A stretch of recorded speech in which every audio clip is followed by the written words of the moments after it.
কি করতেছেন এখানে? বাইরে ভুট্টার জমিগুলো একটু দেখতে আসলাম, কারণ গাছের তো একটু সংকট আছে। দেখতেছি যে এখন কাটার উপযোগী হয়েছে কিনা। আপনাদের খামারে কি অবস্থা ভাই? হ্যাঁ, আলহামদুলিল্লাহ ভালো।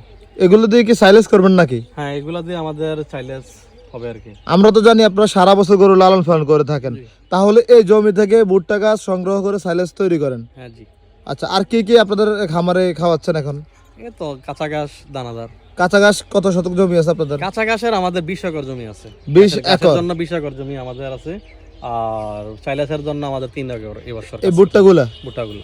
আচ্ছা, অনেকে আমাদের এই কুমিল্লার ভিতরে সাইলেজ চাচ্ছিলেন, জি। কেউ যদি আপনাদের থেকে নিতে চায় দেওয়া যাবে কি ভাই?